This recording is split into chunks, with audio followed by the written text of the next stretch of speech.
আমি 2022 চনত গঠন হোৱা এই পৌৰসভা শিৱসাগৰ পৌৰসভাৰ প্ৰায় সংখ্যক পৌৰপতিৰ লগত যিসকল আমি পৌৰসভাৰ ৱাৰ্ড কমিশ্যনাৰ আছোঁ, বিভিন্ন সময়ত আমি বিভিন্ন কথা তেখেতৰ আগত পৌৰপতিৰ আগত আমি অৱগত কৰোঁ যে এইটো কাম এনেকৈ হ'ব লাগিছিলে, এইটো অমুক ধৰণে হ'ব লাগিছিল। কিন্তু আমি পৰৱৰ্তী সময়ত দেখা পাওঁ যে আমাৰ সেই কথাবিলাকৰ কোনো গুৰুত্ব নাথাকে আৰু বিভিন্ন কথা আমি আন্ধাৰত ৰাখি পেলাই বিভিন্ন কাম সম্পন্ন হৈ উঠে।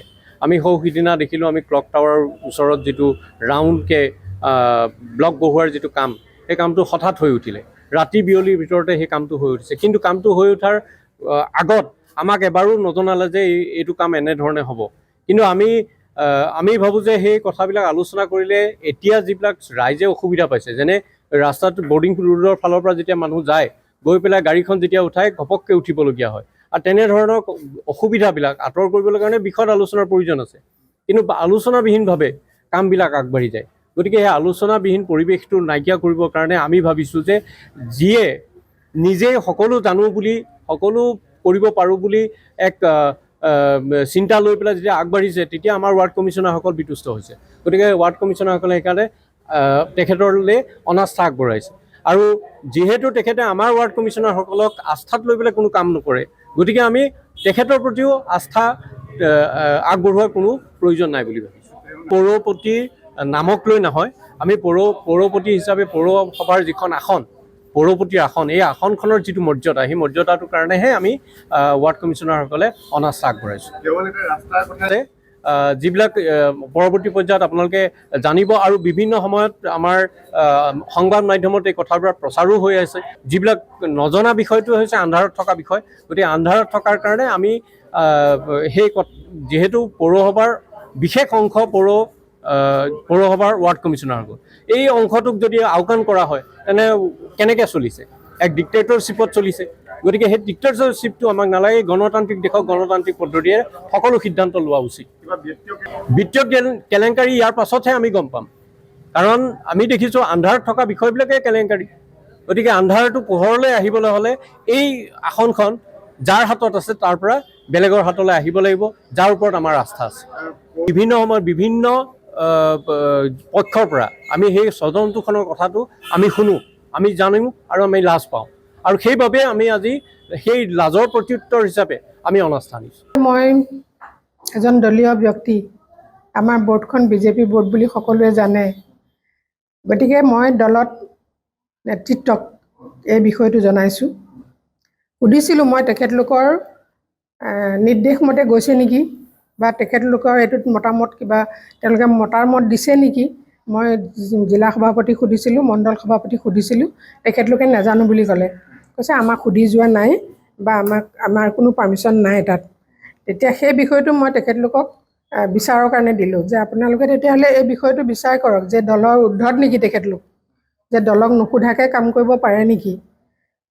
সেইকাৰণে মই আচলতে এই বিষয়টোত একো ক'বলৈ বিচৰা নাই, কিন্তু আপোনালোকে যিহেতু সুধিছে, মই এইটোকে আপোনালোকক ক'ব বিচাৰোঁ যে মই কোনো কাম আমাৰ যিখন বৰ্ড বহে সেই বৰ্ডখনক পাৰ্মিশ্যন অবিহনে কোনো কাম কৰা নাই। যদি চাব বিচাৰে আমাৰ প্ৰচিডিং আছে, সেই প্ৰচিডিং মতে আমি দেখুৱাব পাৰিম। আৰু ইমান দিন এই 4.5 বছৰত আমি যিটো আমাৰ অডিট ৰিপৰ্ট, সেই ৰিপৰ্টত কোনো ধৰণৰ দুৰ্নীতি এতিয়ালৈকে নাই, বা কোনো ধৰণৰ দোষাৰোপ আমাক কৰা নাই, বা আমি কোনো ধৰণৰ ফাইন পৰ্যন্ত ভৰিবলগীয়া হোৱা নাই। গতিকে কি স্বাৰ্থত তেখেতলোকে অনাস্থা আনিছে মই নাজানো।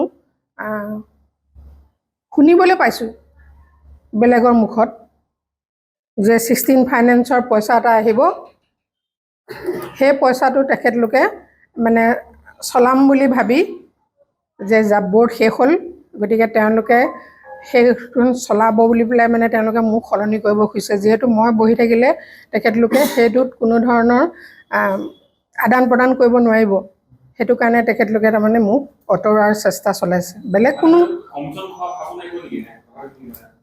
মানে কেনেকৈ ঘটিব নাজানো মই। তেওঁলোকে কৈছে যে আমাৰ বৰ্ড শেষ হ'বৰ হ'ল, গতিকে আমি কিবা এটাতো পাব লাগে। গতিকে তেনেধৰণৰ বেলেগৰ মুখৰ পৰা শুনিছোঁ দেই, মই বেলেগৰ মুখতে শুনিছোঁ, নাজানো তেওঁলোকে কি ভাবি পেলাই কি কৰিছে, মোক জনোৱা নাই। আচলতে তেওঁলোকে প্ৰথমতে মোৰ লগত আলোচনা কৰিব লাগিছিল। যদি মোৰ কিবা ফল্ট আছে যে বাইদেউ এইটো কাম কেলৈ কৰিছে, তেতিয়া মই তেওঁলোকক ক্লেৰিফিকেশ্যনটো দিলোঁহেঁতেন। কিন্তু তেখেতলোকে মোৰ লগত কোনো ধৰণৰ আলোচনা বিলোচনা নকৰাকৈ ডিৰেক্ট মানে DC ছাৰৰ ওচৰত বা এক্সিকিউটিভ অফিচাৰৰ ওচৰত গুচি গৈছে। আৰু কিছুমান কাম এনকেপৰ পৰা হয় আৰু কিছুমান আমাৰ 15 ফাইনেন্স 14 ফাইনেন্সৰ এনেকুৱা কাম আছে। গতিকে এনকেপৰ যিবিলাক কাম সেইবিলাকতো DC ছাৰ চেয়াৰমেন, আৰু যিবিলাক 15 ফাইনেন্সৰ এইবিলাক মই চেয়াৰমেন। হ'লেও কিন্তু এখন আমাৰ গভৰ্ণমেণ্ট কমিটি আছে, এখন ডিষ্ট্ৰিক্ট লেভেল, এখন মিউনিচিপেলিটি লেভেল, দুখন কমিটি আছে আমাৰ, যি দুখন কমিটিয়ে আমাৰ টাউনত হৈ থকা কামবিলাক পাছ কৰে। আৰু তেওঁলোকে প্ৰথমতে পাছ কৰি দিয়ে, তাৰপৰা আমি টেণ্ডাৰ কৰোঁ, টেণ্ডাৰ কৰাৰ পিছত আকৌ দুবাৰ তেওঁলোকে বহি পেলাই মানুহবিলাকক কাম দিয়ে। কেনেকৈ হ'ব? টাউনখন চাফা চিকুণ কৰাৰ ক্ষেত্ৰৰ পৰা আমি যিমানখিনি কৰিছোঁ আপোনালোকে সকলোৱে দেখিছে টাউনখনৰ নতুন নতুন কি হ'ল এই 5 বছৰত। গতিকে টাউনখনত স্থবিৰ হ'বলগীয়া কোনো কাৰণ নাই। তেওঁলোকেহে মাত্ৰ এতিয়া স্থবিৰ কৰি ৰাখিছে ইলেকশ্যনৰ পিছৰ পৰা, তেওঁলোকৰ কাৰণেহে স্থবিৰ হ'বলগীয়া হৈছে, মোৰ কাৰণে নহয়। আৰু একনায়কত্ববাদ বুলি ইয়াত কোনো কথাই নাই। আজিকালি চেয়াৰমেনে অকলে একো কৰিব নোৱাৰে, সকলো এক্সিকিউটিভ অফিচাৰ থাকে। এক্সিকিউটিভ অফিচাৰৰ বিনা পাৰ্মিশ্যনত 5 টকা এটাও মই ইফাল সিফাল কৰিব নোৱাৰোঁ। মোৰ ফাইনেন্সিয়েল পাৱাৰ নাইয়ে। 1 লাখ টকা ইউএ নিজে খৰচ কৰিব পাৰে, মই কিন্তু 5 টকা এটাও খৰচ কৰিব নোৱাৰোঁ তেওঁৰ বিনা পাৰ্মিশ্যনত। গতিকে দুৰ্নীতি ক'ৰ পৰা হ'ব? মই বুজি নাপাওঁ এই কথাবিলাক। তাৰমানে আচলতে মই দুৰ্নীতি কৰিবলৈ দিয়া নাই কাৰণেহে মোৰ এগেইনষ্টত লাগিছে, মই সেইটোৱে জানো।